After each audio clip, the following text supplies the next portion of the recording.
태국과 캄보디아 간의 국경 갈등이 격화되는 가운데 태국 총리 패통탄과 캄보디아 전 총리 훈센의 통화 내용이 유출되면서 외교, 정치적 파장이 걷잡을 수 없이 확산되고 있습니다. 통화에서 패통탄 총리는 자국군 고위 지휘관을 반대 세력이라고 언급했고 훈센 전 총리는 이 통화를 의도적으로 녹음한 뒤 자국 정부 관계자 80여 명과 공유하는 등 사실상 유출의 근본 원인을 제공했습니다. 수십 년간 이어져 온 두 가문의 우호 관계는 이 한 통의 전화로 사실상 파탄난 모습입니다.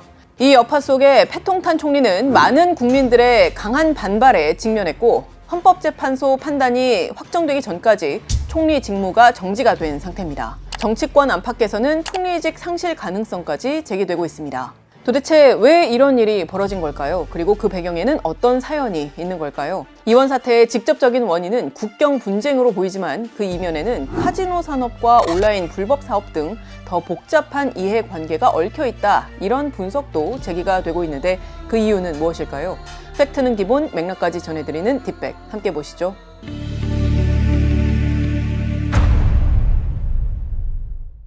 이번 사태의 핵심적인 장면은 바로 통화 유출 내용 그 자체입니다. 패통탄 태국 총리가 캄보디아의 의장이자 전 총리인 훈센에게 삼촌이라고 부르면서 사적인 이야기를 시작하는데요. 특히 태국 자국군 사령관을 반대 세력이다라고 지목한 발언은요, 총리로서 해선 안 될 말을 했다라고 지적을 받고 있습니다. 우선 들어보시죠. Can you hear me, Uncle? Yeah. พูด ได้ยินแล้วนะพี่อ้วน พูดโจรมานะ บานลือบานลือปุกบาน ลือ โจรลือปุกโจรโจรลือปุกบาน ลือเลยนั่น บานปุกบาน นั่น บานปุกบาน บอกว่าไม่อยากให้อังโคไปฟังคนที่เป็นฝั่งตรงข้ามกับเรา เพราะว่าพอไปฟังฝั่งตรงข้ามอย่างพวกแม่ทัพภาค2เนี่ยค่ะเป็นคนของฝั่งตรงข้ามหมดเลยซึ่งพอไปฟังงั้นเสร็จอ่ะก็ไม่อยากให้ท่านรู้สึกไม่ชอบใจหรือโกรธเพราะจริงๆแล้วไม่ใช่ความตั้งใจของเราเลยค่ะ 패통탄과 훈센의 대화를 보시면요, 훈센이 강경하게 이런 말을 합니다. 태국군이 자신들에게 병력 조정을 요구를 하니까 자신들은 그 요구에 응했다. 그런데 태국도 먼저 검문소를 열어야 캄보디아도 열 것이다, 이렇게 이야기를 하거든요. 이에 대해 패통탄이 말하자면 긴장 완화 조치를 함께 발표하자, 이렇게 이야기하고 설득을 했는데요. 그 설득을 하는 과정에서 삼촌이 원하는 거 뭐든지 이야기해달라, 뭐든지 이야기하면 자신이 들어주겠다라는 취지의 이야기도 합니다. 그런데 태국 국민들이 보기에는요, 당연히 굴종적이고 비굴해 보이는 대화가 오고 간 것이죠. 패통탄 총리는 기자회견에서 국경 갈등으로 인한 혼란과 또 전쟁을 예방하고 이를 통해서 우리 군인이 다치는 일이 없도록 하기 위한 것이었다, 일종의 전략적인 대화였다라고 밝혔는데요. 하지만 여론은 사실상 돌아섰습니다. 태국 국립개발행정연구원의 여론조사를 보시면요, 패통탄 총리의 지지율도 30.9%에서 6월 9.2%로 뚝 떨어졌고요. 연립정부 제2당인 품짜이 타이당은요, 패통탄 총리가 국가의 정직성과 명예를 훼손했다면서 연정 탈퇴를 선언했습니다. 이 때문에 연립정부의 과반 유지도 사실상 위태로운 상황입니다. 패통탄 총리는 이 와중에 본인을 문화부 장관으로, 말하자면 셀프 임명을 해서 야권의 비판을 받고 있는 상황입니다. 그 정부 관료들, 고위 관료들끼리 이런 사적인 대화를 많이 하는지, 그리고 이런 대화가 유출되는 일도 자주 일어나는지 궁금해요. 사적인 대화는 당연히 있습니다. 사적인 대화는 정상 간이든 관료들 간이든 공식 석상에서든 비공식 석상에서든 좀 더 편안한 형식의 대화는 오고 갈 수밖에 없고요. 다만 그럼에도 불구하고 이번 사안과 관련해서는요, 외교적, 정치적 관점에서 봤을 때 패통탄 태국 총리 그리고 훈센 전 캄보디아 총리 모두 부적절한 처신을 한 건 맞습니다. 이번 통화 유출 사건에서 이제 패통탄 총리가요, 그 부적절한 외교 언어를 썼고요. 특히 이제 자국군을 폄하하는 발언으로 사실상 국격을 손상시켰다라고 볼 수 있습니다. 그리고 훈센 전 총리는 정상급 외교 통화 녹음을 유출하는 데 근본 원인을 제공을 한, 그러니까 심각한 외교적 결례를 저질렀습니다. 다만 패통탄 총리가 자국군 지휘관을 반대 세력이라고 그 문제의 발언을 한 배경에는요, 이게 또 태국 내부 정치와도 연관이 돼 있는데, 군부를 견제하려는 의도가 담겼다고는 볼 수는 있습니다. 태국이요, 1932년에 입헌 군주제가 도입이 됐는데 그 이후 현재까지 약 20차례 쿠데타가 발생을 할 정도로, 물론 여기는 실패, 성공 다 포함된 숫자이긴 합니다만 어쨌든 군부가 계속해서 반복적으로 정치에 개입을 해왔거든요. 패통탄, 훈센 두 사람의 통화가 이루어진 직접적인 배경은요, 지난 5월 28일에 태국과 캄보디아 국경에서 발생한 군사적 충돌이었습니다. 캄보디아 군인 한 명이 숨진 이 사건 이후에 양국 간의 긴장이 고조가 되면서 태국 군부가 강경 대응을 요구를 했거든요. 패통탄 총리는 이 상황에서 군부가 압박하고 있다고 인식을 한 걸로 보입니다. 확전이 되기를 원하지 않는 입장이었거든요. 패통탄 총리는 그래서 이제 기자회견에서 앞서도 말씀드렸지만 자신의 발언은 전쟁을 예방하기 위한 것이다. 그래서 우리 군인이 다치는 걸 없도록 하기 위함이었다라고 해명을 했거든요. 군부의 강경책에 맞서서 외교적 해결을 모색하려던 시도였음을 보여주기는 합니다. 하지만 설령 그의 의도가 아무리 그게 맞다고 하더라도 외국 정상급 인사에게 자국군 지휘관을 폄하하는 발언을 한 거는 당연히 이건 문제로 지적될 수밖에 없는 발언이었다고 볼 수 있습니다. 그런데 훈센 전 총리도요, 사실은 외교적 결례의 측면에서는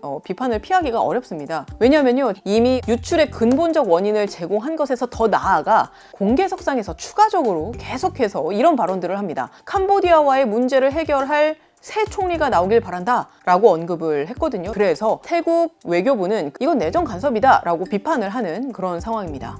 그렇다면 대체 누가 통화를 유출한 건가요? 캄보디아 측에서 유출을 한 걸로 보입니다. 훈센 전 총리가요, 통화를 녹음을 하고 80여 명의 정부 관계자들에게 공유를 합니다. 이렇게 왜 공유를 했느냐, 이 부분에 대해서 본인은 이렇게 설명을 합니다. 이건 공적 통화였고 투명성을 위해서 기록이 필요했다. 그리고 이 내용을 혼자서 공유하기보다는 이제 공적인 대화니까 정부 관계자들하고 공유할 필요가 있었다라는 취지로 주장을 합니다. 초기에는 훈센 전 총리가 9분 분량만, 이후에는 이제 17분 6초 그 전체 녹음본을 공개를 했거든요. 훈센 전 총리는 자신의 아들이 지금 총리를 하고 있잖아요. 그러니까 말하자면 이른바 훈센 체제는요, 1985년 이후 약 40년 가까이 지속되어 온 거거든요. 사실상 독재가 지속이 되어 오는 상황인데 이런 상황 속에서 과연 훈센 전 총리의 어떤 허락 없이 다른 정부 관계자가 이것을 유출했을까? 이거는 가능성이 낮지 않나 싶습니다. 그래서 사실상 훈센 전 총리가 유출한 것으로 봐도 무방하다, 이런 분석이 대체적입니다. 원래는 훈센과 패통탄 두 사람이요, 매우 가까운 관계를 유지를 해왔습니다. 특히 탁신 가문과 훈센 가문은요, 1992년부터 친분을 쌓기 시작해서 탁신 전 총리가, 그러니까 지금 현 패통탄 총리의 아버지죠, 탁신 전 총리가 굉장히 정치적으로 힘들었던 시절, 그래서 군부의 탄압을 받아서 이제 쿠데타로 인해서 쫓겨나서 해외로 망명을 했던 당시에 힘든 상황이었는데 그때 훈센 전 총리가 그를 받아들여서 경제 고문을 맡기기도 했고요. 그런 만큼 훈센 전 총리가 자신과 굉장히 친밀했던 탁신 전 총리의 딸, 그러니까 패통탄 총리와의 통화를 사실상 유출을 지시했거나 최소 방조를 한 이 상황은 훈센 전 총리가 패통탄을 완전히 배신했다 라고 볼 수가 있는 겁니다. 사실 앞서 제가 국경 분쟁에 대해서 언급을 드렸었는데요. 이게 어떤 문제인가 또 궁금하신 분이 계실 것 같아서 이 부분에 대해서도 살짝 설명을 드리겠습니다.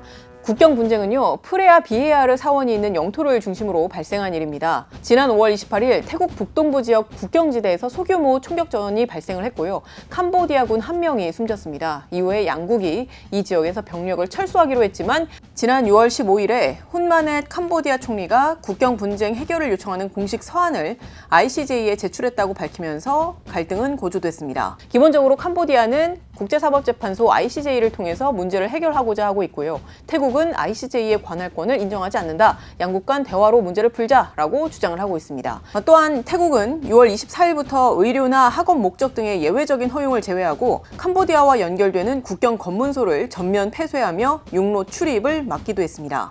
만약 훈센 전 총리가 유출한 것이 맞다면 그는 왜 유출을 한 걸까요?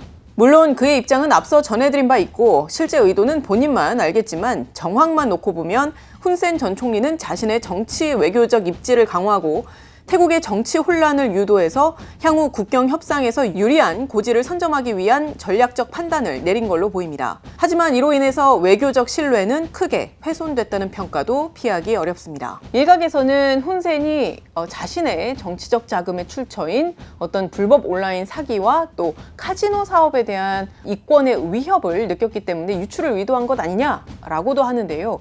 이런 관점을 제시하는 인물이 바로 훈센의 정치적 박해를 피해서 프랑스로 망명을 한 전 야당 대표, 그러니까 전 캄보디아 야당 대표인 샘 랑시라는 인물입니다. 샘 랑시는 훈센 전 총리가 카지노 산업으로 위장한 온라인 사기 산업을 통해서 불법 자금을 마련하고 있고 또 태국의 일부 지역이 여기서 활용이 되고 있어서 패통탄 총리가 단속에 나섰고 이에 자신의 불법 사업이 붕괴될까 걱정한 훈센이 통화를 공개했다. 이렇게 주장을 했습니다. 실제로 태국 의회가 지난해 자신들의 관광 산업을 활성화하기 위해서 카지노 산업 합법화를 승인한 바가 있는데요. 그러다 보니까 당시에도 이미 캄보디아 카지노들과 태국의 카지노 산업이 경쟁이 심화되는 것 아니냐 이런 관측이 제기가 됐습니다.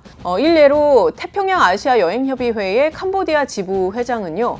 태국 내의 합법 카지노의 등장은 캄보디아로부터 그 일부 카지노 트래픽을 이동시킬 수 있다. 그러니까 카지노 고객들이 태국으로 빼앗길 수 있다. 이렇게 전망을 했거든요. 그러니까 캄보디아에서는 카지노가 87개가 있다고 합니다. 참고로 한국이 18개가 있거든요. 그래서 캄보디아가 그만큼 카지노 관광에 힘을 쏟고 있는데 태국 카지노 합법화가 이루어지면 이로 인해서 어떤 경제적 타격이 있는 게 아니냐 이렇게는 볼 수 있을 것 같습니다. 그리고 이와 별개로 캄보디아에서는 온라인 사기의 거점이 되는 곳들이 많은 걸로 알려져 있는데 유엔 마약범죄사무소에서 올해 발표한 보고서를 보면요. 위성사진을 실었습니다.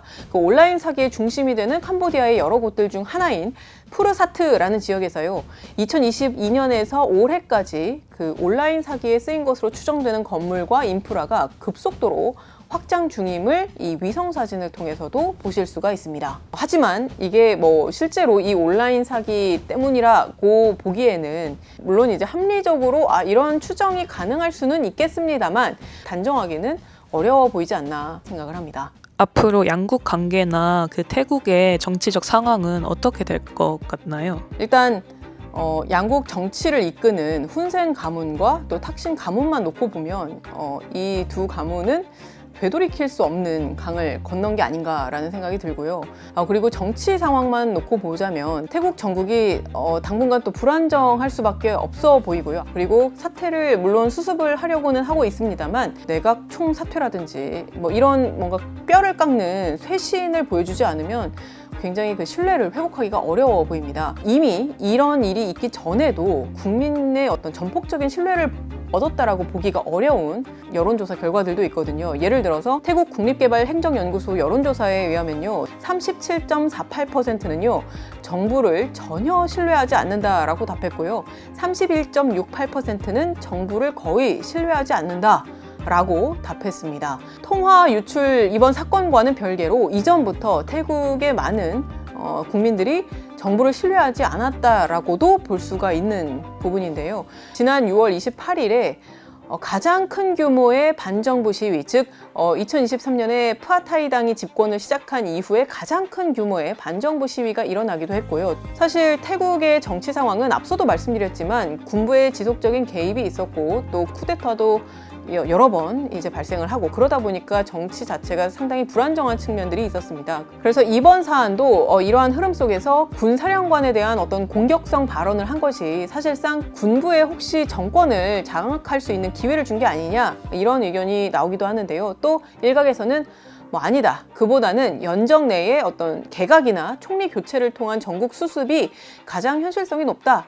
이런 의견도 나오는데요. 저희가 인터뷰한 전문가의 의견도 한번 직접 들어보시겠습니다. 2006년이나 2014년에 그 시기에 태국 내 그 시민의식에 비해서 2025년에 그 태국 내 시민의식이 훨씬 성장했다. 그래서 또 다른 이 군의 정치 개입이라는 것은 쉽지 않을 것 같다. 저는 그렇게 보고요. 사실 이번 사안은 동남아 연합인 아세안, 동남아 국가들의 중재자를 자처하는 기구에도 또 하나의 큰 과제를 던졌다고도 볼 수 있는데요. 실제 저희가 인터뷰한 전문가도 이런 상황 속에 아세안이 보이지 않는다는 점을 지적하기도 했습니다.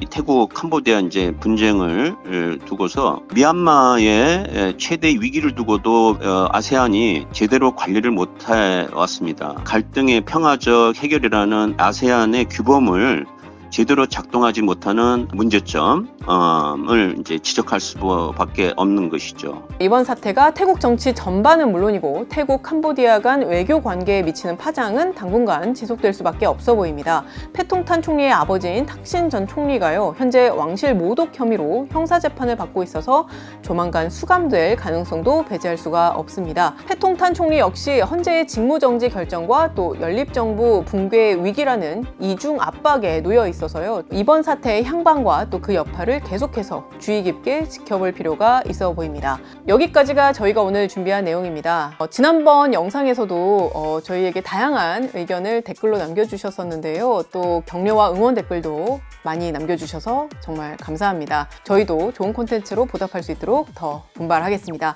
그리고 저희가 혹시 어떤 콘텐츠를 다뤘으면 좋겠는지에 대해서도 혹시 의견이 있으시면 이 영상 댓글도 좋고요. 저희가 별도로 운영하고 있는 SNS 계정에도 남겨주시면 저희가 댓글들, 의견들 보고 적극 검토하고 또 반영을 하도록 하겠습니다. 긴 시간 시청해주셔서 고맙습니다. 지금까지 뒷백의 김혜영이었습니다.